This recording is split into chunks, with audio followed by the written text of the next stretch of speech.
bonsoir chers téléspectateurs de la Zone TV ñi ngi am contenté ak mbégte di teew ak yéen ci seen émission Grand Angle donc seen émission Soir Show donc Soir Show comme ni ngeen ko xamee tey ñuy recevoir Pape Sow kii di Pape Sow di grand parti en parallèle aussi mu nekkoon ci équipe municipale sortante bi nga xamante ni moo fi nekkoon de 2014 jusqu'à 2022 donc ñi ngi am contenté ak mbégte di nuyu mbokk Tivaouane Peulh ñàkkurab on va parler un peu de l'actualité par rapport ak grand parti bi nga xamante ni tey mooy anniversaire am di birthday am donc dañuy dugg vif ci sujet bi grand ñi ngi lay nuyu di la ziar bu baax. waaw jaajëf maa ngi lay jaajëfal Cheikh di la delloo nuyoo bi di la remercier ci invitation bi di nuyu tamit population Tivaouane Peulh ñàgg bi ñuy suivre yëpp quoi. donc à quelques mots ñi xamul Pape Sow son historique soo dem présenté wu par rapport ak fonction yi nga xamante ni mos nga ko occupé que ça soit au niveau de la commune que ça soit aussi au niveau de votre parti et que mën nga ñu si ñëwal brièvement. waaw Pape Sow moom bon responsable politique la bu dëkk Tivaouane Peulh xaw naa fi yàgg tuuti nag ndax war naa léegi ma def fi ay at maa ngi fi commencé yàgg bon 10 ans yi moom romb na ci Tivaouane Peulh bu njëkk la nekk responsable politique ci grand parti nekk responsable politique ci grand parti nekkoon tamit conseiller ci mandat bi passé conseiller municipal ma nekk coordonnateur actuellement nii maay le coordonnateur du département bu Rufisque bu grand parti waaw.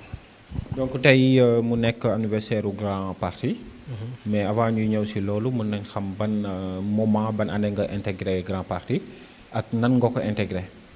waaw grand parti moom ni ma ko intégré mooy ci début yi la quoi dès l'instant président Gakou génn AFP créé grand parti man ci laa ñëw bokk ci n'est-ce pas depuis boobu ba léegi nag moom Tivaouane Peulh fii moom maa fi représenté grand parti loolu moom ñëpp xam nañ loolu ci man quoi noonu daal laa intégré grand parti quoi. donc boobu ba léegi grand parti war a toll ci 7 ans c'est ça. donc tey boo dem def benn petit bilan par rapport ak grand parti taxawaay bi mu am. tey lan nga ñuy mën a wax. waaw li ñu ciy wax rek mooy taxawaay bu remarquable gannaaw bi ñu sante yàlla jur na ci yonent bi nuyu suñuy waajur au passage mu nuyu suñu président El Hadj Malick Gakou ak suñu tata Matassi nga xam ne une brave dame. bien que mag la mais réunion bureau politique bi passé sax dafay ñëw. day yéeg ba 3e ci âge am mënoon na ko cee bañ a fekk quoi mais à chaque fois dañuy gunge ñu ngi ko ci sant di ko ci gërëm bon grand parti nag boo dee xool bon boobu ba léegi li ñu fi def bari na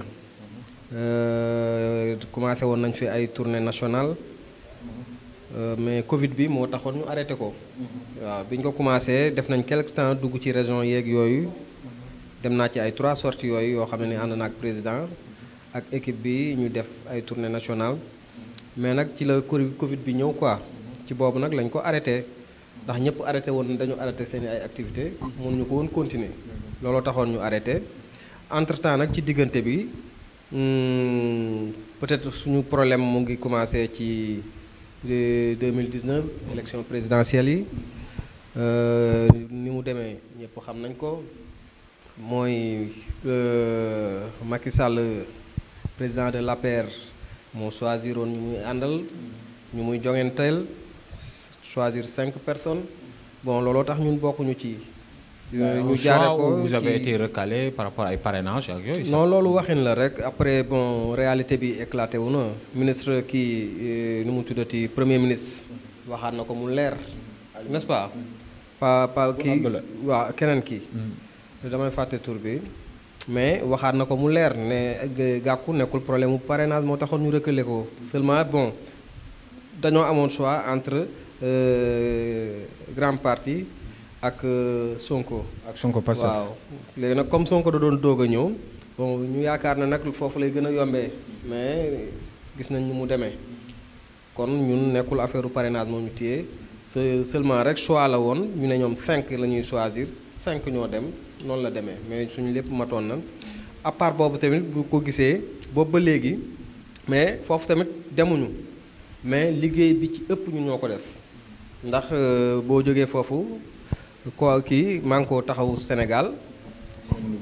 waaw boobu Gakou suñu président Gakou moo nekkoon coordonnateur bi boobu 25 candidats ñoo ci nekk recalé ak ñi dem ñëpp 25 lañ mais moom moo nekkoon coordonnateur coalition bi ba pare nekk tamit directeur campagne bu Idy 2019 xam nga loolu mu nekk lu am solo ñu dugal ci nag suñu doole suñu xaalis ak suñu lépp def nañ ko ba tax ñu jël deuxième kon grand parti joué na ci coalition boobu. malgré une forte coalition. parce que boobu ñu kale woon ñu bëri. il se voyait plus si Idy que dem si Pastef. donc mu nekkoon coalition boo xamante ni on va pas dire exorbitant mais ay leaders yu mag ñoo si bokkoon. et que malgré bokk boobu aussi ngeen jël deuxième. amoon na bruit bu si jugoon dañu war a dem deuxième tour par la suite tel est le cas. mais au niveau de grand parti que ça soit au niveau des élections ak élections yu fu mu sa am mu mel ni.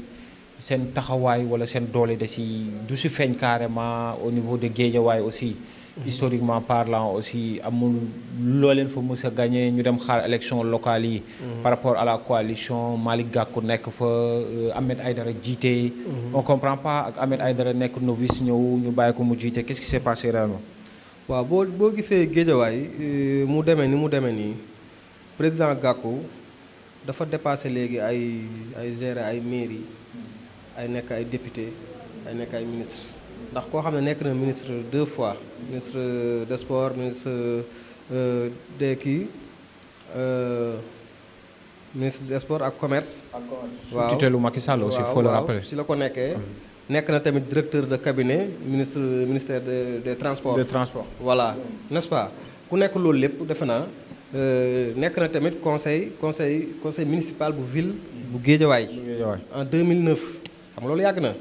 conseil municipal ville Guédiawaye. xam nga loolu yàgg na. bu jógee foofu li mu fi nekk bëri na. président comme ñeneen ñu ko nekkee. waaw et que teewul bu ñu bëggee xam nga du politique. du wàllu dépassé wala dara. c'est au fait benn sens de servir. am na ñeneen ñoo xamante ni. nekk nañ fi député nekk fi ministre ñëwaat nekk fi maire on peut citer le cas de Ali Ngouille ak ñeneen ak ñeneen. et que politiquement parlant Gakou ëpp leen palmarès su politique. wala ëpp leen code de popularité ñun Gakou on l'a connu quand on était Guédiawaye via GFC. via Balla Gaye bu muy jug mu yàgg tenir jeunesse bi yàgg tenir ASC Guédiawaye Guédiawaye football club. mais du lu ñuy dépassé qu'est-ce qui s'est passé est-ce que du dafa li mu amoon da ko amatul mu rabattre si ginnaaw et que aussi qu'est-ce qui s'est passé. non dépassé aussi non comme ni ma la ko waxee noonu la fa demee président Gakou du moroomu ay Aly Ngouille Ndiaye ak yu demee noonu du moroomu sax Macky Sall bay nekk moroomu second couteau yooyu du benn niveau yi du benn jàng yi du benn jaar-jaar yi du benn. daf leen gën a boo leen xoolee ñoom ñaar rek. ki ngay wax nii ak kee boo leen xoolee nga xam ne du benn. mook Aly Ngouille Ndiaye du ñu benn. non du benn ku démissionné ñaari démissionné ministère. ah ñii dañ leen dàq bi. ñoom Aly ak ñooñu ñu ci bëri dañ leen dàq. non Aly dafa liggéey après ñu remercier ko comme ministre ñu mu amee c'est changement lay nekk. dañ leen dàq. amul kenn ci ñoom kuy démissionné xamuñu ko sax du ñu benn du ci jaar-jaar yi. Thierno Alassane démissionné na par son propre gré. bon xam nga ñi ngay wax noonu. ak président du benn mu ngi mel ni yàlla ak yàlla ngay wax fi ñu toll nii ñun su ki ñu naw lool. visé ko. mooy Malick Gakou. non mooy Macky Sall ci boppam président APR ñun kooku la ñu waxal fi ñu toll nii. ñeneen ñi ay bojo lañ ñun dañ leen dépassé bu yàgg. ay ministres yii nii. mais dépassé boo xamante xam nga dépassé tamit da nga koy prouver si gagné dara. wala si dépassé bi si la nga wax teg que ni dañ ko dépassé. prouver mooy gis nga président Gakou comme ni ma la wax. xaar day weesu mbote n'est-ce pas man bii passé dama nekkoon conseil municipal. mais bii nii mais dama bëggoon nekk candidat pour nekk maire. pour rappel conseil municipal boobu. c'est par accidentel nga ko ñëwee. parce que suppléant nga demee woon. explique ñu l'histoire bi ngay dem ci Bouba li si. yaa nekkoon suppléant d'office Boubacar. déglul rek demewul noonu. explique ñu. demewul noonu. gis nga booba noonu. là c'est 2014 on parle bien de 2014. boobu man maa ngi APR. man boobu APR laa nekkoon. nekk le numéro 2 de Boubacar Ka. lépp ñoo ko defandoo. tournée yi ñu doon def fii yëpp. ngénte dëj lu mu mënti doon maa ngi moom ñooy ànd. bu toogee nii ma toog nii. yaa ngi dégg ma nekk numéro 2 waa APR yëpp xam nañ ko. réunion yi ñu def yëpp tamit li ma fay wax day leer. buuba mooy jiitu. nga topp. keneen du ci topp yaay topp. non pour leader yi laa doon wax. ndax booba jamono yooyu bon kii moo fi nekkoon Boubacar moo fi nekkoon. Mamadou Ba c'est beneen liste la nekkoon Mamadou moom fait après la ñëw mais Boubacar moo fi nekkoon. mais y avait des jeunes yu nekkoon COSER ñoo xamante ni. ay Mohamed Faye. non quand je parle de jeunes je parle de l'âge. waaw jeune dañuy topp ne xaar tuuti ñun mag ñi la ñuy wax kilifa yi man ñooñu laay wax fi ñu toll nii jamono yi bi ngay wax nii ay kilifa lañ doon wax man la woon. Boubacar ay Cissé Ka. ñooñu la doon wax. Cissé Ka demeewul woon ci liste bu Benno. si ci la nekkee kii. ci la nekkee conseil waaw Cissé 2014. waaw ci la nekkee conseil ñoom ndax ñoom ñëpp après. xam nga ñun bi may ànd ak Boubacar. nekkuñu woon APR. ñun PDS lañ nekkoon maag Boubacar. maag Boubacar ànd nañ ba tàyyi dem ci Wade ak ci Djibo ñun ci Djibo Ka lañ nekkoon. Djibo Ka ànd ak Wade ñu liggéey. kon ñun dañ doon dem ci Djibo. di gisaale Wade. noonu la affaire bi demee. d'accord léegi bi nekkee ne nag. mais si liste yi bu ñu tëggee liste yi. ginnaaw bi ngeen àndee fan ban position nga bokkoon si liste bi. waaw avant liste yi. li waroon nekk mooy man. ci liste titulaire bi. majoritaire bi. foofu laa waroon nekk. yaa ngi comprendre man foofu laa waroon nekk. ci wax ji yëpp man foofu laa waroon nekk. mais nekkoo fa. waaw léegi man nee naa foofu laa waroon nekk. d'accord n'est-ce pas. ndax Boubacar fu mu dugg. man foofu laa war a dugg liste boobu. comprendre nga. si liste ba fan nga mujjee dugg suppléant. waaw mooy li ma la wax. mais grand. déglul rek ma yeggali. xam nga bu ñuy defal liste yi fekkewuma ko. sama carte d'identité lañ ma laaj ma joxe ko. comment vous pouvez être numéro 2 fu Bouba waxee. yow yaay wax nga prôné ni déglu ma wax la fii APR xaw ma ba xam nga ni muy doxee. mais je pense que ni parti yu normal yi borom xam-xam yi ak ñi am mbooloo la ñuy jiital. APR ni muy doxee mooy benn réunion dinañ ko def ñetti yoon wala ñeenti yoon loolu dara mënu faa taxaw. dañuy réunion avant ngay ñëw boo ñëwee ngeen réunion boo ñibbee ñu réunion waat mais loolu kenn xamul lan la. mais loolu consensus nan lay amee ak waaw mooy li ma la wax xam kon dara mënu fa nekk li leer kon maanaam dañu tëgg affaire yi liste bi dañu ko tëgg sa ginnaaw sans que. waaw ci li ñu wax. man xam nga ne bu ñu nee ma woon fële beneen liste bi ngay nekk mais kooku. liste boobu du dem sax da dul dem.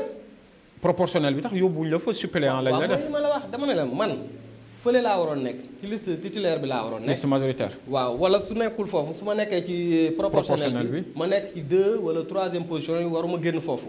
n'est-ce pas noonu la waroon demee ba ñuy joxe liste yi noonu lañ demee. bi ñuy yóbbu suñu ay liste man maa àndaloon ak kii Boubacar. ànd ak Cissé. ànd ak Moussa Gallo ko yàlla yërëm te yéex ko. yóbbu ko ci Omar Gueye. yóbbu suñu ay liste ndax ñu nag APR bi fi nekkoon. donc bi nga koy yóbbu. yow nangu nga par la suite position bi ñu la def. parce que xaw ma ko. bu liste yi génnee ngay xam fan nga nekk. mais ñi tëgg liste yi ay tur rek la ñuy yóbbu. bi ñuy tëgg liste yi yóbbu. liste yi maire bi moo ko defar après lañ xam ne maire bi moo ko defar. d'accord waaw mu def la si moo ko defar ñu liste bi ak Omar Gueye ñoom ñoo defar. mais grand kon sa positionnement c'est mu ñu arrêté nañ ko seetaan xam nga man. waaw mënuma comprendre. que ni yow. nga ne si leader yi à l'époque si leader yi tey woon coalition bi si nga bokkoon. bu buuba jiitoo yow yaa siy topp. sur le plan communication bu waxee yow yaay wax. maanaam kon ku ñu war a cëral nga ku ñu war a naw si parti bi la. bien sûr su fekkee ni sa xam-xam mante na ko. wala bu fekkee politique bi nul bi nit ñi def nga xam ne du xam-xam mbooloo la ñuy seet. war nga am soit dañ lay nawee sa xam-xam wala sa mbooloo wala sa finance bi ngay joxe. 3 yooyu moo am léegi si politique. ñu jël la liste yi. dugaluñ la tax liste majoritaire bi. mën nañu leen dugal beneen si fenn. si proportion bi nga mën a comprendre. mais ñu yóbbu la liste suppléant. waaw mooy li ma la expliqué. mais kon sa doole dafa desoon. non du question doole. man ni ma mel bi may ànd ak Boubacar noonu laa mel. bi ma maire xamee noonu laa mel. c'est-à-dire que ni nga mel c'est-à-dire si xam-xam si lan. maa ngi maire bi dañu laalante avant ñu defar liste yi. mu ngi ci parti bi maa ngi ci parti bi. laale nañ dégg na li may waxee xam na ne kii nekkul ku ñu def ci poos. kon bu nekkee ci conseil bi mën na koo sonal. yooyu yëpp ay jeu la après la ñuy comprendre. après ñu dugal kan nga nekkoon suppléant Boubacar Ka. donc man maa nekkoon suppléant man maa nekkoon tête de liste suppléant. donc numéro 1 comme Bouba moo nekk tête de liste c'est normal yaa koy supplé. déedéet du loolu man maay tête de liste rek majoritaire bi. même bu nekkul woon suppléant majoritaire. même bu nekkul woon Boubacar. mais liste Boubacar génn yaay dugg. maay dugg. par la suite ñu 25 déposé yëpp. waaw par la suite ñu déposé liste yi. waaw ngeen gagné. waaw. bi ngeen gagné par la suite. boobu ñu ngi amoon suffrage universel indirect. waaw maanaam conseil ñoo dem tànn maire bi. waaw. fi ñu ko dem tànnee ak loolu consensus bi ak tànn bi nu mu demee. d'accordoon nga ci format bi la manière ki nekkoon 25e ñëw mujjee nekk maire comment nan nga dundee woon loolu. waaw loolu lu ñu ñaawlu la. man déjà bi nekkee bi liste bi génnee rek ba ñu xam position yi. ci laa xuloog Boubacar ci laa ko bàyyi. clairement. pourquoi. ah mais pourquoi xamoo ko. c'est de la trahison pour yow. wala bien sûr. haute trahison kay man li ma daj lépp ci moom ah. te moom liste bi bu ñu ko defaree ba déposé ko dara ëmb ko ci. dara ëmb ko ci. mais côté xam-xam politique. waaw. nga xam ne tey dans le monde des savants. ki jiitu ki xam moo war a jiitu ñeneen topp si. bu la boobaa jiitu woon nga topp si muy wax ngay après ngay door a wax. ça veut dire que moo la ëpp expérience politique wala moo la ëpp xam-xam bi wala jàng bi. non du question jàng bi boobaa mun ma ëpp jàng. n'est-ce pas. moo la ëpp xam-xam politique. déedéet mun ma ëpp xam-xam bi tamit. moo la gën a ancien problème bi mooy lenn la. man dama ñëw toxu si fii. man Guédiawaye laa dëkk. bi ma ñëwee toxu si fii yàlla def. Modou Ba. laa njëkk a àndal ñuy liggéey maag bàcc sama goro la. ah bàcc ka ñu koy nuyu de passage. waaw moo tax ma ñëw fii Tivaouane Peulh. moo tax ma am fii kër. moo tax ma fi doon ñëw souvent. bi ma ñëwee nag teg samay bagage rek bàcc daf maa jël dama kaa ñu ànd ci boobu kii. ci Modou Ba. ñuy liggéey foofu ci politique bi. loolu ma dugal ci politique bi. d'accord n'est-ce pas et qu'est-ce qui s'est passé avec Modou Ba. waaw léegi mu dem ce qui s'est vision passé mooy bon gis-gis yi bokkul. ni muy doxalee ak man ni may gisee bokkul ma mujj toog sama kër. yaa ngi dégg ñu dem tuuti Boubacar. c'était des problèmes idéologie ou de positionnement on a besoin de savoir. voilà idéologie maanaam ni muy gisee ak man ni may gisee bokkul. n'est-ce pas man damay bëgg changement damay aspirer au changement au développement. te peut-être ñoom gisuñu loolu. n'est-ce pas. d'accord looloo tax bon ma daal toog sama kër Boubacar ñëw. ñu waxtaan ngeen ànd par la suite. ñu ànd di waxtaan. ba loolu indi ñuy liggéey maak moom. d'accord fu ne nag dem nañ fa. ba noo ba fu ne campagne bi maak moom ak maire rek lépp ñoo ko doon defandoo ensemble. mais kon réunion yi ñuy def yëpp noonu lay demee. dama leen di wax fii Boubacar bi ñuy rallier. man maa wax Boubacar doo ko wax. mouvement bi ñu jógee ci Djiboka. dañu def mouvement. MBK bu Boubacar Ka MBK. bi ñu defee mouvement bi après ñu dem rallier. dem dugg APR ñu ñoo njëkk a rallier dugg APR woote fii ci terrain bu mag bi fii dugg APR officiellement après la ci la ñu gaañuy toppandoo Mamadou Ba def ko Cissé Ka ñëw voilà ñu ñëw ñoom it biir APR ma ne leen nag comme ni yéen a mujjee ñëw nag ah yéen ay nekk kii day nekk deuxième kii nekk troisième mais P bi moom mooy ki njëkk a ñëw et puis mu nekk lu normal non loolu non luy définir parti du ku njëkk a ñëw mën nga njëkk a ñëw. wala mën nga fonder parti bi. mais connaissance beeg. au fait sens étymologique yu parti. c'est pas une question de comme oto la boo ñëwee yaay toog ci kanam. y a la connaissance d'abord. ba nga xamante ni c'est important. il y a aussi politique wu léegi comme ni ñu ko xamee. y a le sens nga am base politique. tey man mën naa jiitu ci dara. mais tey yow nga ëpp ma ci xam-xam. ginnaaw bi nga fédéré. donc c'est pas une question de ku njëkk a ñëw loolu. non mais c'est que nag politique moom puusal ma toog amul ci. mais kon ku puusal ma toog amul ci politique. mais tey ñun bu ñu dajee. war nañ mën a prôner savoir ki jiitu ku ëpp xam-xam ñu jiital ko. non déglul ma wax la fii am na ci loo xam ne. dafa laajul coow yu bëri. te ñi ngay wax xam-xam. wax ju bëri rek lañ indi duñ def dara. c'est-à-dire que amuñu connaissance bi. non wax rek la ñuy def ñi ngay wax xam-xam noonu ñaari nit amuñu ko seen jabar sax ànd nañu ak ñoom. ah bien sûr te jamono jooju may wax ak yow. mais Mamadou Ba bu ñëw non attends dama ne jamono jooju ñuy wax non jamono jooju may wax ak yow noonu. Boubacar moo fi nekkoon. n'est-ce pas. nit ñi xam ko.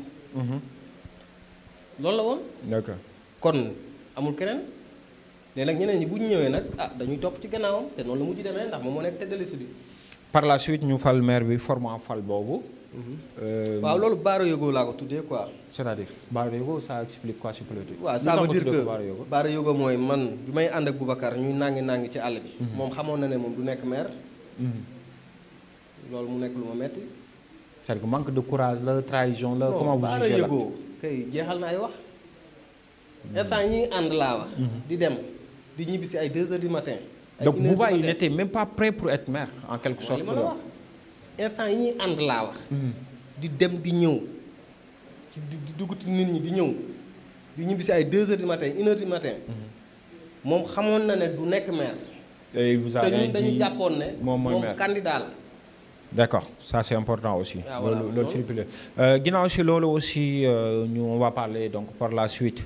nga nekk ci équipe municipale bi. waaw ñoom dañu bañ. yàlla nangu. c'est-à-dire. waaw mooy li ma la wax.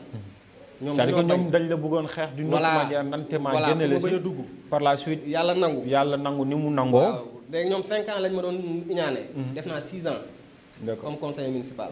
et 6 ans comment ça s'est passé avec le maire que vous connaissez war nga mën a am benn connaissance ci maire bi 7 ans yi amul woon bilan 7 ans yi liggéey bi jaarul lu mu waroon jaar c'est pas un travailleur amul ambition wu développer commune bi ñu bëri di wax ni c'est un businessman day jël commune bi pour ut yéegukaay nga nekkoon ci équipe municipale bi côtoyé ko pendant 6 ans comment vous jugez en fait pas la personne mais gestion beeg ni muy liggéey. waaw maire bi daal li ma ci mën a wax daal mooy. 7 ans la xaw ma 6 ans la xaw ma ñaata la. mais waxu kese la fi nekkee woon ak jigéen lu mu dul def xam nga lu gën a garaaw. c'est pas un homme de parole. pour non kooku moom. parole daa jaar nii mu jaar na le. ay waxam moom. da cee diw laalo mënoo cee téye. c'est que du amul vérité amul mais en tant que équipe municipale est-ce que joué ngeen aussi seen rôle. non ñun li ñu mënoon ci en tant que kii conseil municipal def nañ ko. voté n'est-ce pas ñoom ñu appliqué ndax bureau municipal bi mooy appliqué. ñun ñooy joxe ordre yi conseil municipal bi mooy joxe décision yi joxe ordre yi ne nañ def nii ak nii ak nii. léegi nag pour mettre ko en œuvre kooku c'est le maire. absolument waaw c'est le maire ñun après mën nañ def contrôle. mais fa la ñu mën a yem. est-ce que da nga intégré woon benn commission ci les différentes commissions. non nangu ma dugal ci commission. amul benn commission. bi ma intégré. ba na ma bàyyee. parce que bi nga intégré déjà su fekkee 1 an 6 ans nga def ça veut dire que am na 1 an yu déroulé. voilà les commissions étaient waaw les commissions étaient déjà établies. mais am na ay changement am na ay absent am na ñu démissionné ci bii commission am na ñu bàyyi. mais est-ce que def nga demande pour intégrer benn commission. wax naa ko verbalement mais moom warul xaar sax ma koy wax. mais est-ce que c'est pas que vous da nga déranger par rapport ak sa. waaw peut-être waaw xam nga man am ñu naan Pape Sow dafa xaw a arrogant. waaw xam nga man nag nekkee woon. waaw xam nga man nag man booy Dakar laa dara feesu sama bët man gis nga li ma yor sama poche bii ah moo ma saf moo ma intéressé yoral milliard sa poche faalewuma la. quand vous dites li ma yor. li ma yor sama poche rek. na nekk 1000 francs na nekk 5000 vous faites allégeance à quoi exactement. lu mu mënti doon rek li ma yor sama poche man maanaam li ma amal sama bopp te yor ko man loolu laa gis. mais xam nga loolu xamuñu ban rapport la am ak contexte bu ñuy waxee. contexte bi mooy ñenn ñi loo xamante ni administrativement. ni mu non war a doxee ñenn ñi dañoo am complexe maire loolu laa lay wax. d'accord moo tax ma lay wax li ma lay wax noonu. d'accord am na ñoo xam ne nii duñ sax sigi xool ko ñemuñ ko xool nii. am na ñoo xam ne dañoo am taalibe kilifa la. waxuma taalibe complexe laa wax. mais xam nga tey man mën naa ruus nit par rapport ak xam-xamam mën naa ko ruusee par rapport ak am-amam. mën naa ko rusee par rapport ak hiérarchie bi muy occupé ak loolu. pour lan nga koy rusee loolu lépp. waaw mais xam nga non xam nga lan lañ di rusee nit. waaw c'est que nit ñi dañ ci war a def attention. nit tey ñu wax sax wala sëriñ bi doo rusee parce que dafa am xam-xam wala jot nga ni moom la gën a doo ko xool. waaw mën nga ko xool mais xam nga suñu éducation non mën nga ko wax dëgg bi mais xam nga ban rus la lay condamné.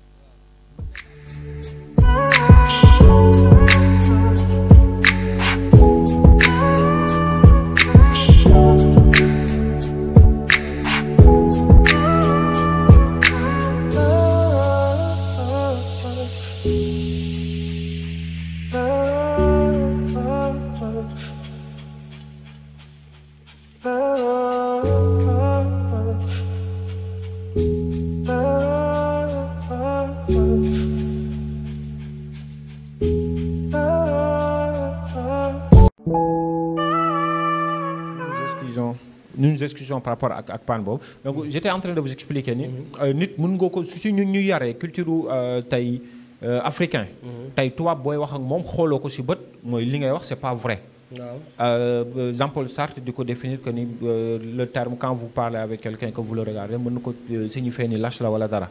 mais ñun suñu africanité wala culture bi ñu am mën nga rus nit si par rapport yenn yooyu mais li ñuy bañ a rusee nit mooy koom-koomam. wala mu ñuy jéem a jënd wala mu ñuy jéem a diviser ma koy rusee xaalisam. wala lim ñuy jox wala ma bañ mu xaj ma teraanga loo xamante ni tey liggéey mën na ko maye ma rusee ko loolu. su boobaa loolu moo ñaaw et que nit du ko def moroomu nitam. et puis ñu dégg la nga def allégance que ni sa poche doy na la ak loolu est-ce que vous faites référence à ça ou pas. waaw loolu lépp mën na ci nekk ndax tamit bon franchement mën nga rus nit. mën nga rus nit loolu mën na nekk.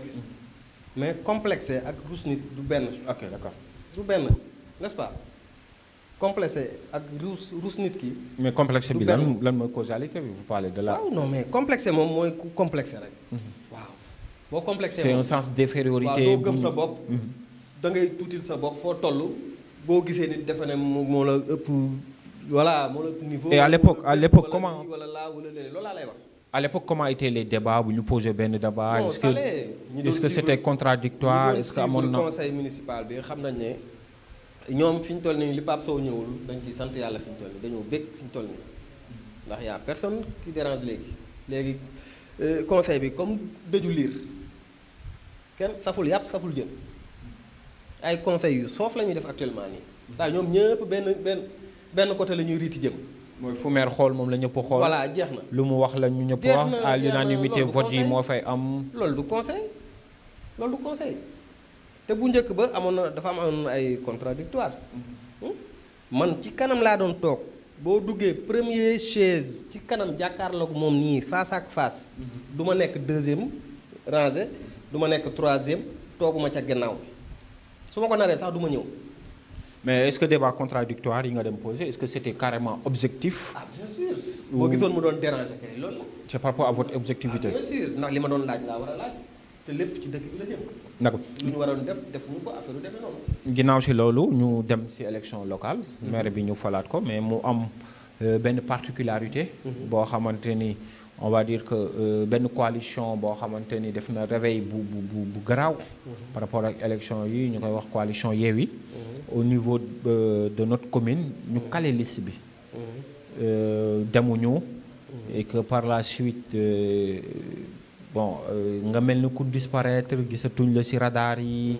impliqué te woo qu'est-ce qui s'est passé réellement qu'est-ce que lu moo tax nga jël recul boobu. waaw léegi bu nekkee ci local yi ñun dañu def boo dee xool 6 ans yëpp ñu ngi préparer local yi. absolument ndax conseiller la ñu woon. kon ñun boobu ba léegi ñu ngi préparer local yi.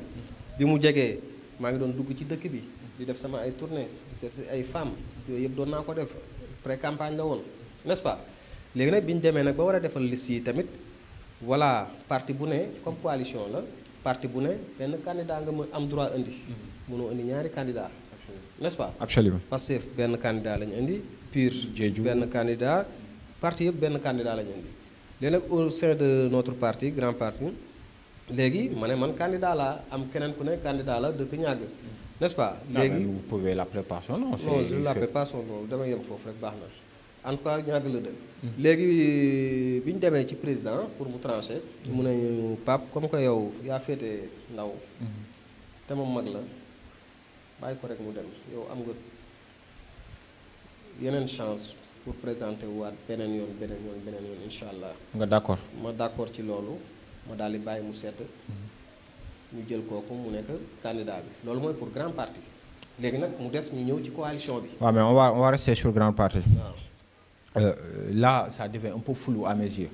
Là on est parti de Boubacar il y a eu des problèmes il y a eu Mamadou Ba après nga quitté ko. nga ñëw biir grand parti. mu nekk coalition boo xamante ni tey dafa am grand parti.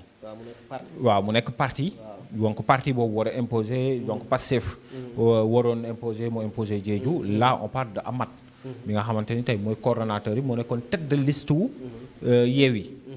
Yewwi boobu ngeen bokkoon si donc qu'est-ce qui s'est passé avant ngeen di dem si loolu vous avez eu des problèmes politiquement parlant idéologique problème personnel ça nous interpelle qu'est-ce qui s'est passé ba këral boobu am waaw léegi problème politique la rek ndax ay bëgg-bëgg la bëgg na nekk candidat bëgg naa nekk candidat. waaw c'est normal c'est légal normal loolu. waaw waaw léegi loolu kese la woon. dem nañ ci président nee na ma bàyyi ko moom mu dem ndax moom moo la gën a féete mag waaw ñu bàyyi ko mu dem loolu la. léegi nag après. mais bàyyi mu dem boobu. da nga see gis ni mateewu ko wala da nga gis ni ëpp la expérience boo war la si mën a jiite ba ngeen dem foofu. waaw et pourquoi vous n'avez pas fait comme ay Yewwi ay Pastef nga xam ne boo leen nekkee plusieurs c'est au niveau interne. et que leader bi tax mën na ko bañ a yëg. ngeen tranché xool mode de sélection. mu nekk bu nekkee Pastef ñoom dañu def élection lañ def. n'est-ce pas bokkul. élection lañ def. et pourquoi vous n'avez pas pu faire la même chose. ñun defuñu ko ñun ñaar kese la. moom la ak man. n'est-ce pas léegi nag moom bëgg na man bëgg naa. mais c'est le président moo ñu mën a àtte. non mais moom bi mu bëggee nga bëgg ngeen nekk fii. waaw am na seen ñeneen nawle yoo xam ne yéen a ñu ngi grand parti. ñooñu mënuñu ko mënoon nañ tranché par des votes par lenn. loolu noonu duñu ko mën a tranché xam nga lu tax. am na affaire bi fu muy toll. seul le président Gakou moo ci mën a tranché n'est-ce pas. si tracé boobu am yëpp noonu lay demee. si tracé boobu am ñu wax ni boo gisee ñu jox Amath privilège bi c'est parce que moo la ëpp popularité moo la ëpp côté koom-koom pour financer pour génne xaalis. loolu tax ñu mettre la à l'écart est-ce que c'est avéré ou pas. non loolu boo duggee ci loolu bon peut-être mën nañ dem ci leneen affaire koom moom wax dëgg yàlla man maa ngi sant yàlla de. waaw mais xam nga parti déglu rek ma wax la déglu rek. li mu def ci parti bi. man loolu laay def ci parti bi. su may mobiliser. maay fayal sama bopp. fu may dem maay fayal sama bopp. du 1 franc bu may jox moom. kon lu ma ëppalee man maa ngi def li ma bëgg a def ci parti bi. sama lépp man maa ko defal sama bopp. côté popularité. popularité tamit même chose conseiller la woon conseiller laa woon. non popularité du conseiller nga conseiller la moo koy déterminer. popularité weesul man dëkk naa fii yàgg naa ci seen politique maa ngi politique comme ñëpp. comme moom ni mu koy defee. ma gën a populaire. mais côté base politique mën nga. base dafa yor ay base am ma yor sama base. mais kan moo waaw xam nga base bu ñu. mobiliser dem ma mobiliser ñëw. mais côté mobilisation base politique. moom mësta mobiliser sax. man mobiliser naa fii marche. à Guédiawaye. Guédiawaye. marche de l'opposition. bi mu amee woon. fii laa mobiliser ay car ñu dem ci marche bi. te mobiliser wu. côté xam-xam ak expérience politique. bon xam-xam moom wax dëgg yàlla man li ma xam doy na ma. waaw man li ma xam doy na ma sëkk. d'accord. voilà. par la suite bi ñu bloqué seen liste bi. waaw pourquoi nga prôner neutralité bi nga dëkkee Tivaouane Peulh yan rapport nga am ak leader yi nga xamante ni ñoo fi nekkoon ay candidats on peut citer des Mohamed Faye on peut citer des CGK bi nga xamante ni xamante ngeen parce que dem ngeen côtoyer. Mohamed Faye nekkoon na aussi ci mairie bi. mu nekkoon candidat donc y avait Ibrahima Ndoye aussi. boo xamante ni tey peut-être côtoyer ngeen ñooñu nga xamante ni nekkoon nañ ci. ban rapport nga am ak lan moo tax jëloo position allié wala supporter ci kenn. waaw mais xam nga ñun suñu liste bi dañoo am ay info comme quoi que ne le maire ay 5 heures mu ngi woon sous-préfet. 5 heures du matin. 5 heures ci bëccëg. d'accord au jour bi ngeen déposé. déedéet jour dépôt bi. jour dépôt bi dernier délai bi. 5 heures mu ngi woon bureau sous-préfet di wax ak moom. lu muy wax ak moom. te ñoom ñu ngi déposé hors délai. ñoom waa Benno Bokk Yaakaar. après minuit lañ déposé. parce que pendant 22 heures lañ dem quelque chose. non après minuit lañ déposé ñoom. ndax ñun am nañ de source sûre koo xam ne nii mooy premier. ki dëkk déposé. bi mu ñëwee quitus bi ñu ko jox numéro 2 lañ ko jox. d'accord boo jiitoo dañ lay jox numéro 1 bi. mu ne leen mu ne lu tax yéen man ma jiitu ngeen jox ma numéro 2. mu ne ñu ne ko numéro 1 bi dañ koo réservé pour waa Benno. sans mu ngi mel ni ku dugg ci Ndiaga Ndiaye di jàppal ki nga àndal place. koo xam ne ñëwagul wala dara. waaw xam nga loolu yebaate passé wu loolu. ak complot wu sous-préfet looloo tax ñoom ñu kale suñu liste ndax ñun suñu liste. donc vous pensez que liste bi kale bi complot la entre sous-préfet. waaw génnuñu ci. waaw mais xam nga dafa am institution yoo xamante ni ñoo res loolu. je sais mais plus haut que ça mën nañ la booy déposé ñun ñu ngi taxaw bi ñuy déposé man maa ngi ci buntu sous-préfet fii buntu bi nii. dafa waa ji dafa ubbi suñu mandataire dafa ubbi dugg ñun toog ñu taxaw nii di ko xaar maak Issa Dione. waaw coordonnateur Pastef ak bu taxaw bi ñu taxaw nii di ko xaar. pour en cas bu amee problème ñu mën a intervenir. n'est-ce pas léegi moom avant muy dugg sax avant loolu. ñi doon dugg.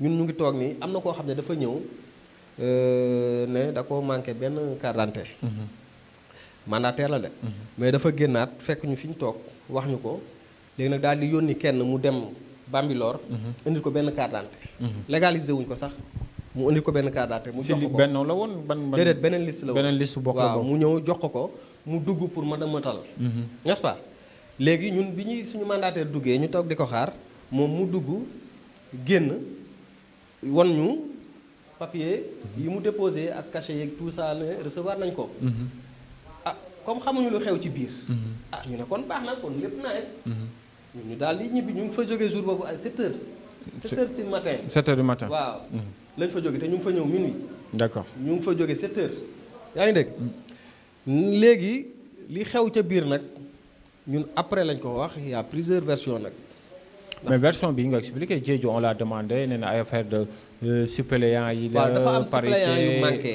suppléants ñaari suppléants yi moo manqué mais looloo tax ma ne la am na version pour li xew ci biir ndax mandataire bi benn amul woon expérience ñaar c'était Diédhiou ou c'était qui déedéet élément pur la élément pur moo nekkoon mandataire waaw benn amul expérience ñaar dañ ko yónni te xamul ne dañ ko yónni d'accord ndax ñun ñu ngi taxaw ci bunt bi di ko xaar bi mu duggee. mais lu tax yónnee ak expérience bi nga am bokk 2014 pourquoi ñu def ko mandataire. non man commission investiture laa bokk. ah d'accord c'était les commissions. waaw commission investiture laa bokk. bu commune bi ak bu département bi. d'accord man foofu laa nekk n'est-ce pas. léegi bi ñëwee ci tànn ci mandataire bi amul woon consensus sax. ci département bi. ñoo mujj choisir rek booy boobu. ñu jël ko ñun commune bi sax tànnuñu ko far. d'accord léegi bi mu ñëwee dugg mu jox. mu déposé. d'après ni mu waxee Diouf la jox document yi. Diouf xam nga ñàgg la dëkk. ñàgg ok lu mu bon Diouf xam na ne candidat Yewwi ñàgg la dëkk. absolument lu mu bon xam na loolu. bi mu ñëwee Diouf ne ko yow sa document yi dafa manqué. yaa ngi dégg. booy bi ne ko nii lañ ma ko joxee nii laa koy déposé. magum jëmm boo ko waxee loolu nu muy def. neutre toog de la xaar. mais il n'a pas essayé de vous appeler vous expliquer. génnul sax pour wax ni waa ji wax na ko lii moo tax man loolu laa meree booy moo tax bi ma yëgee information bi aussitôt dama ko génne ci groupe bu Yewwi bi bu commune bi. d'accord dama ko retiré. ginnaaw si loolu. pour juste ñu ngi si dernière ligne droite bi lan moo tax nga neutre par la suite seen liste bloqué nañ ko lan moo tax ñu gis ki nekkoon tey seen coordonnateur coalition muy Amath mu dem jël position jàppale Ibrahima Ndoye. ñu gis keneen jàppale yow gisuñu la dégguñu la nga reculer carrément disparaître. waaw xam nga charte yi dafa leeroon. dañ ne bu kenn tout sauf bennoo. absolument ñun charte yi loolu la. tout sauf bennoo. mën nga ànd ak ñeneen sax ba mu des bennoo. absolument ñun charte yi loolu la ñu waxoon. n'est-ce pas kon man gisuma lu tax may ànd ak ñoom te même bu dul dara sax ñii.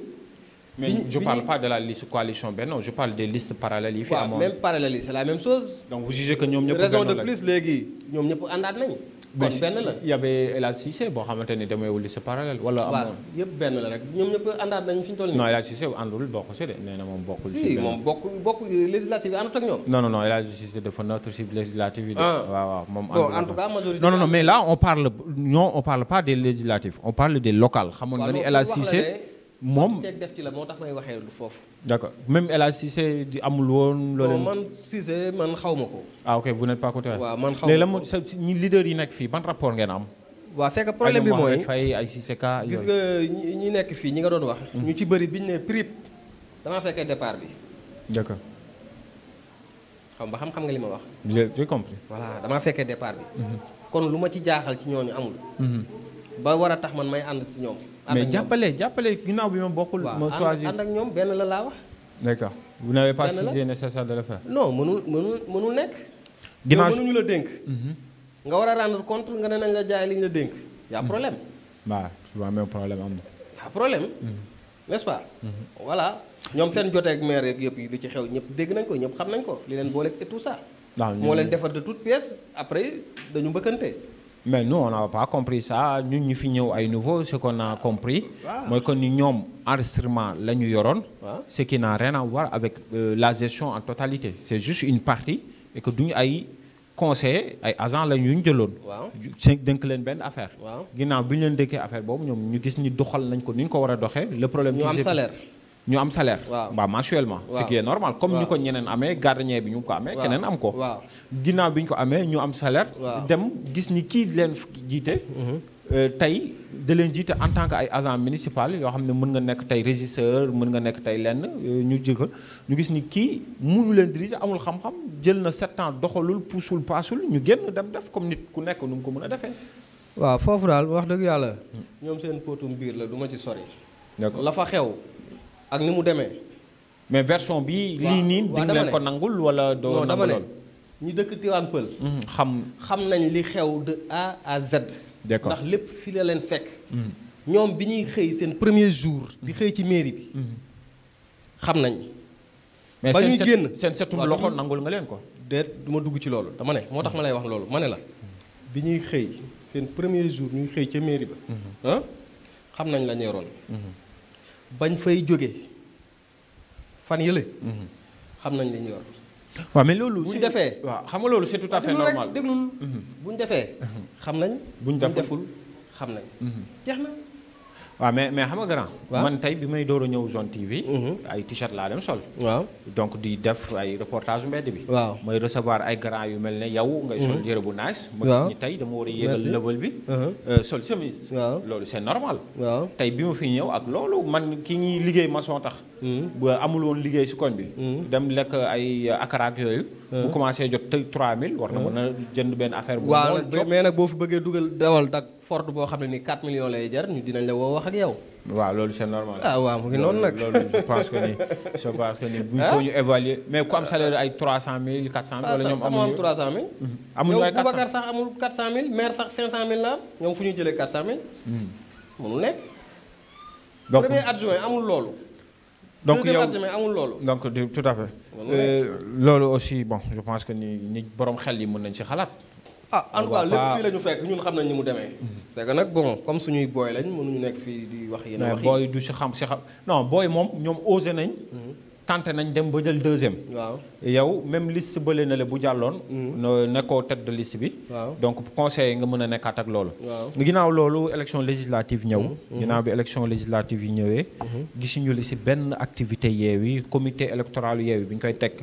intercoalition je vais dire Yewwi Wallu. gisuñu la ci par la suite. parti yëpp juboo amaat. ñëpp ñëwaat élection législative yi sentiruñu la ci gisuñu la ci qu'est-ce qui s'est passé aussi. waaw ce qui s'est passé bon ay problème interne la ndax man dama ne. problème local yi yële moo jeexul woon moo ñëwaat ba fii problème local yi bon xam nga dafa am ay frustration tamit ndax dafa metti nga nekk di préparer ay élections pendant 6 ans n'est-ce pas.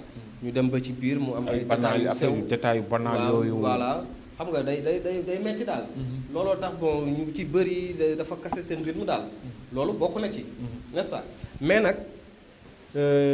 bu nekkee ne affaire intercoalition bi moom. ci législative bi. tamit foofu dafa am nu mu demee. ndax man quel que soit alpha man commission investiture départementale laa bokk. absolument yaa ngi dégg. ci intercoalition bi. man ak Baye Wade ñoo bokk commission. d'accord n'est-ce pas. xëy na ñoom bu commune bi lañ ma gisul. ndax fañ ko doon defee man maa leen ne ñëwuma foofu. lu la tax ñàgg la. man ma ne leen dewuma ñàgg. bu nekkoon feneen dinaa dem mais comme ñàkk la man dew ma foofu am naa ci droit non. c'est parce que kii. dew ma fa rek c'est tout dew ma ñàkk laa leen wax bu nekkoon feneen la mën naa dem mais dew ma mais boo demee ci départemental bi. commission mais bu ñu ko defoon feneen fu dul ñàkk da ngay ñëw. waaw mais comme ñàkk lañ ko defee mën na leen dew ma. donc c'est la personne de Amath qui dérange. voilà man dew ma daal laa leen wax en tout cas. non mais est-ce que c'est la personne de Amath Wade qui dérange. waaw léegi vous avez des problèmes. non mën na nekk li ñuy boole rek mooy affaire u candidat léegi. mais ci intercoalition départementale bi. man maa Baye Wade. ñoo bokk commission. au niveau de Tivaouane Peulh campagne nga pour Yewwi gagner fi ou pas. waaw au niveau de. gisuñu la ci caravane yi. non boo Tivaouane Peulh boo gisee tamit ma gën a toog dafa am tamit problème bu ci am ndax dañu am benn groupe. WhatsApp bu Yewwi Askan Wi. bu commune Tivaouane Peulh. mais grand fi ñu déparé ba léegi problème. mais grand yaa ngi bëgg a sikki de. non man du ma nangu nag ku may joggi de. waaw mais souplesse aussi am na si relation humaine yi. su ma la waxee di nga xam ba am souplesse la laaj wala déet. dama ne dañu am groupe. bi élection législative yi desee ay 15 jours. la relancé ci groupe bi. ne gars yi élection yaa ngi ñëw de nan la ñuy def. kenn waxul ñu toogaat ba mu des ay 10 jours yooyu moo waxaat ci législative def point d'interrogation kenn waxul ñu dem ba war a choisir ñi siéger ak mandataires yi ma relancer leen ne war nañ gisee ba joxe date sax samedi pour mën a préparer loolu kenn faale wu. non mais kenn du la faale parce que faluwaay bi fële la comité bi teg nañ ko yow demoo bu dee nga non boobu kenn tegagul commission. kenn tegagul comité kenn tegagul dara ok commission boobu kenn tegagul dara mais dañ ko waroon waxtaane ndax ñun dañoo yor benn groupe ba pare. waaw dañ ko waroon waxtaane foofu parti yëpp a ngi foofu mais kenn faale wu. mais à ma grande surprise ñu toog ba nga xam ne nag délai dépôt bi passé na. par exemple ñu waroon déposer le 5 dégguma dara ci groupe bi. kenn woowu ma kenn waxuma dara. ba mu teg 2 jours nag. ci laa commencé nag def samay recherche. bi ma defee samay recherche nag ci laa gis ne gars yi déposé nañ. waa Pastef yóbbu nañ benn liste déposé nañ. affaire yu demee noonu. ak ñoom daal déposé nañ. dugaluñ ko ci groupe bi waxuñu ma ko. ma ne leen ok da ngeen may noppal. nga téye sa bopp. ma téye sama bopp. d'accord mais nag na ma campagner. non campagne moom. non attends déglu dama ne man ni ma campagner. ñoom seen 5 ans sax duñ ma dab ci campagne boobu. yaa man dama yor sama média. yor sama support yoo xam ne ni ci laay campagner guddi ak bëccëg. lu ma neex laa ci jàllale support sa support médiatique bu fekkee yaa ko moom. waaw waroo ko def tamit benn affaire de propagande. si boo xam ne da nga koy jël di ko campagner ak loolu. campagne ci laay def donc sa média nga yor. ah bien sûr comme tout le monde.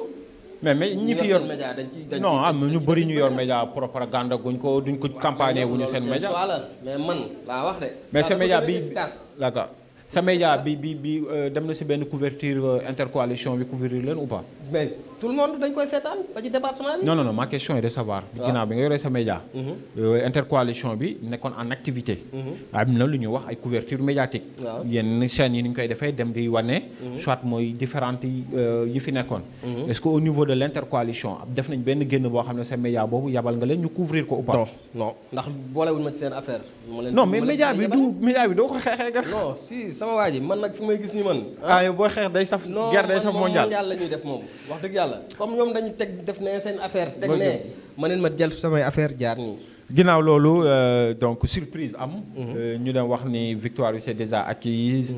et que Benno yàgg na gagné musul perte surprise am mu perte. pour yow boo dem analyser cause perte bi lan la pour yow. waaw léegi nag boo ko doon analyser xam naa ñaari phase lay nekk. xam nga sama campagne bi média kii ci support yi ma doon utiliser lu ci bëri dama doon insister ci Tivaouane Peulh dañoo juum c'est le moment ñu def rëccu won APR wala Benno ne dañoo juum ci li ñu leen joxaat commune bi nañu voté massivement Yewwi Askan Wi pour won leen ko te yàlla may ñu sutura noonu la mujj demee ci ñaar la nag ci maire bi la ak ci seen président APR. Question de temps aussi, ça s'impose. On va dire au niveau local, ça ne nous intéresse plus parce qu'il nous reste 5 minutes. Au niveau local, nga ne si maire bi la. nan la nekkee si maire bi il est élu nee na 5 ans lañ ko élire kenn mënugu ko defar ay jugement ak loolu mu ngi war a rendre compte dans 4 ans 6 mois amagul lu fi ñor bañ koy màcc nañu def temps expliquer ay explication comme ces termes lui dit. que ni daf c'est trop tôt ak loolu lan nga gisee ni maire bi lan la def boobu ñu war ko sanctionner. mais daa deful dara moo tax ñu sanctionner ko xam nga ku deful dara moom dañ lay sanctionner. mais ku def dara mën nañ la bañ a sanctionner. mais maire bi dafa deful dara fii ci dëkk bi wax dëgg yàlla. du dara lu mu fi def. lu dul def commune bi escalier la def commune bi mais du leneen. deuxième mandat bi boobu day jéem a maa ngi dégg ñu naan day pour nekk ministre ak yooyu. ñoo attends. Macky buy gént sax du gént def ko ministre. amul compétence bi ou yaa question. même bu mais yàgg na gagné ay élections aussi. ban la gagné ban. élection locale yi gagné na. élection yii passé moo gagné. yële passé. non yii passé nii moo gagné. yii passé dafa gagné parce que Yewwi bokkul. d'accord élection présidentielle bi le passé. waaw ñoom ñoo gagné woon. élection député yi ñoom ñoo gagné. loolu c'est le président bokkul. président ak personne nit ki ça fait deux attention li ngay dégg APR c'est le président. ndax kon lu tax défaite bii nga bugg ko teg te victoire yële. non bugg mun ko. non attends c'est que moom par exemple dina ci am 30%. 30% bii nii mun nga ko dina ci am 30%. d'accord on va revenir ginnaaw loolu. jàpp nga ni mënul nekk ministre. mais pour yow lan mooy causalité bi ba nit ñi mën ko sanctionner à part liggéeyul ñu gis lu incroyable liste parallèle yëpp ñëw. ñu gis Sissoko ñëw Mohamed Faye ñëw Ibrahima Ndoye ñëw ñu ne victoire bi c'est déjà acquise malgré ñëw boobu yëpp ak ñoom position yi ñu amoon mel ni dañoo dem ak vide qu'est-ce qui peut expliquer ça. waaw li koy expliquer mooy comme ni ma la ko wax rek. nit ñi ñoo xam ne dañoo juum ci choix bi. ñu rectifier le tir. mais là c'est une question de parti Mohamed Faye. non pas am parti na moo jëloon deuxième bu ñëwee amoon na 14% waroon na indaale apport boobu Sissoko waroon na indaale apport boobu Cissé Ka war na ko indaale mel ni. waaw dama ne mooy li ma la wax rek gis nga population bi kenn mënu leen dëkk di leen nax mënu nekk nax nañ leen ci local bi mais nit ñi xam nañ ne dañ leen nax ndax dañoo gis après ñu àndaat ñoom ñëpp mu nekk genre baara yëgoo yooyu nit ñi dofuñu ñu xam ne ñii dañ leen doon nax yaa ngi dégg bi ñu ñëwee nag dajale ñoom ñëpp nekk benn ci leen leen duma yu metti yoo xam ne ba léegi ñu ngi bërëngu ci suuf si mu tëw a sedd moom metti na waaw te ñoom ñëpp a ànd nag bii paa moom amuñu lay. ba ginnaaw loolu maire kanam la jëm nag. maire bi mu perte aussi ba léegi. non maire illégitime. ndax mënoo nekk maire. gagné ñu defaat élection ñu duma la ba bërëng la ci suuf si. non mais quand vous basez sur ça donc maire illégitime yi dinañ bëri Sénégal. ah déet ñun suñu commune lañ wax. d'accord ginnaaw loolu maire bi perte par la suite gisuñu ko boobu ba léegi. day laaxatu. ay projets yi. foo koy gis conseil municipal war a am boobu ba léegi amul. est-ce que pensé nga non ma question est de savoir. par rapport ak 6 ans yi nga def ak moom. est-ce que pensé nga ni 5 ans yi dina différent dina liggéey ñëpp ne non maire dina liggéey ak loolu gisaguñu dara est-ce que waruñu xaar am njort bu rafet ne peut-être 3e mandat moom gars yi nañ dañ koy tere ci réew mi que muy maire yi que muy dara jàpp nga ni dina conscient liggéey war ni dafa war a développer commune bi liggéey. dama ne xam nga sànq dama ne la ay waxam. laalu la ci diw kenn mënu cee téye waxam jarul dóor sa doom lu mu la wax xaaral ba teg ci bët luy wàdd naan weddi gis bokku ci. donc c'est juste des promesses day wax bu paree dem yoonam fàtte na ko. dama ne la instant yi mu lay wax. loolu en âme et conscience xam na ne du ko def. parewul sax pour def ko. loolu lu gën a grave par rapport ak adjoint yi mu am. yaa Mamadou Ba yaa Boubacar Ka yaa Bigué am na 5. waaw dama ne ñooñu maire bi day dem yóbbaale leen comme Faye maire bi day dem yóbbaale ko ndax deuxième la jëloon. mais donc boo wax ni politiquement parlant moo bien sûr amatul avenir. deuxième la jëloon mënoon na teg toog rek ci position am. neutre yor deuxième am. mais fi ñu toll nii 0 la nag yor ndax dañ leen duma ñoom ñëpp. mënatuñu wax ay waxu deuxième fi ñu toll nii. mais est-ce que am nga espoir commune bi développé ci liggéey ak ñi fi nekk. du jaare ci ñii. donc 5 ans yi. 4 ans yi dañu war a pare pour souffrir ah. ay deal ay complot ay xool fu ma jëlee lii fu ma amee lii kese seen bopp kese nag laa la wax moo leen tax a sonn. du keneen besoin population bi. waaw dañoo lijjanti loolu catastrophique am na yu fi manqué yu bëri. lijjanti wuñ loolu ay besoin population lijjanti wuñ ko sax lu leer laa la wax. gis nga fii li koy changé non li koy changé nit ñi ñooy am fulla yaa ngi dégg jële fi déjà waa Benno Bokk Yaakaar loolooy seet koo xam ne nii bu ñëwee fii dina liggéey ñu fal ko ku loxoom set nag. vous faites allégeance à Ousmane Sonko non ci commune bi laay wax. ah vous parlez commune bi. waaw ci commune mais quand vous dites jëlee fi Benno. waaw bu ma nee jëlee fi Benno dañ fi teg grand parti le président Malick Gakou. si kaw ay ñoom Ousmane Sonko. ah bien sûr.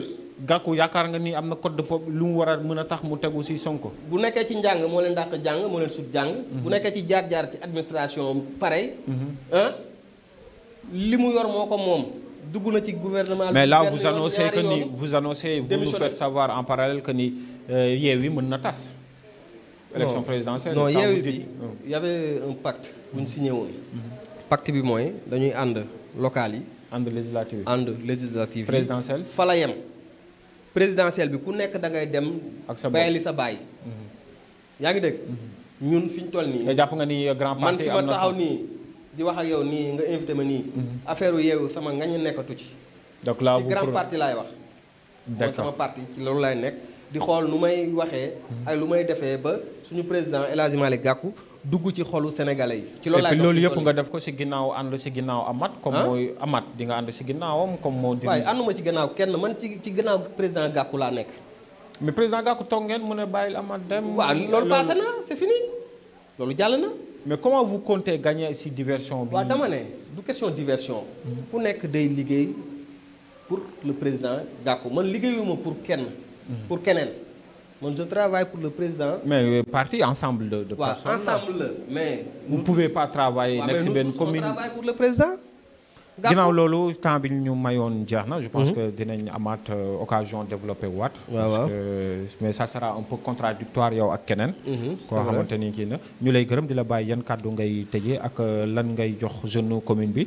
ñu gis aussi récemment que ni ay jeunes ñi ngi mobiliser di cotiser di taal lampe di jël sécurité bi et que maire bi fi nekkoon il nous avait promis que ni continuité mooy am. taxaw du am boobu ba léegi aussi même besoin yi ñi ngi fi nekk ñi nga am problème mu ndox ñi nga am problème mu courant ñi nga am ay problème mu yoon ñi ngi am problème yi chaque fois jugu fii et que disponibilité maire bi aussi. là vous le savez comme moi. donc c'est daa mel ni maçon la boo xam ne buy xëy rek.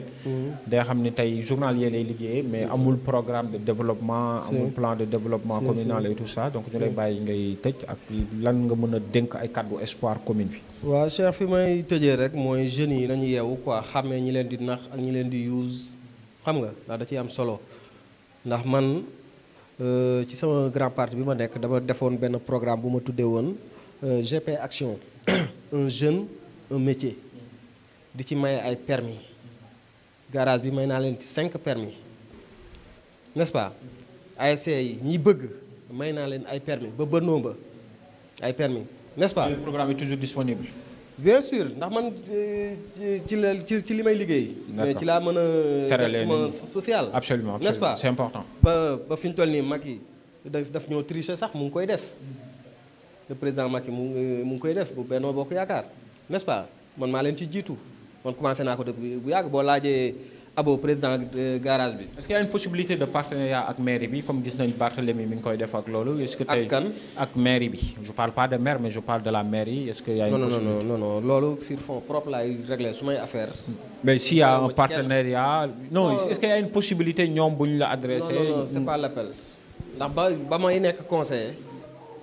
wax nañ ci mujjul sotti kon du léegi lay sotti n'est-ce pas waxoon nañ ci mais mujjul sa sotti mooy li ma lay wax rek li ñu lay wax duñ ko def ay waxi kese la te loolu feesalul biir en passant daal maa ngi sant lépp di la santaat di sant population sénégalaise bi waa Tivaouane Peulh yeeg yëpp ñu ngi leen di sant militants yeeg responsables yi yu grand parti sama responsable yi waa Sokabek ak waa APIX fii ak waa VDN Almadi ñooñu ñëpp maa ngi leen di sant ak waa kii Daaru Salaam. Safko nga am base Safko cité Apex fii yëpp waaw Tivaouane fii yëpp grand parti mu ngi fii ndax boo gisee ñu jël tête de liste ci local yi jox ko grand parti parce que grand parti dafa exister fii. loolu mooy dëgg à l'aide de Amadou Wade amul ledd dama ne mooy déedéet dama ne boo gisee laa wax ñu jël grand parti jox ko tête de liste bi parce que daf fi nekk. absolument il faut ñu nangu loolu. waaw ci loolu rek laay wax léegi comme ni ma la ko waxee ñun ñu ngi jëm ci 2024 di ko préparer le 7 incha allah am nañ benn séminaire hôtel Ngor Diarama ñun le grand parti. absolument 46 départements yëpp la ñuy invité ñu ñëw commune bu ne dina indi département bu ne dina indi 10 personnes ñu waxtaanee bilan li passé ci Yewwi après wax ci perspective yi nekk suñu kanam. seet nu ñuy préparer suñu 2024 suñu président El Hadji Malick Gakou nu mu nekkee président ndax parmi les candidats c'est le meilleur moo ci yor profil bu baax bi pour vous. non mooy réalité bi sax ndax ñeneen ñi ci des koo ci gis am na problème bu lang ci moom mu war koo lijjanti doog a ñëw. ñun nag pare nañ.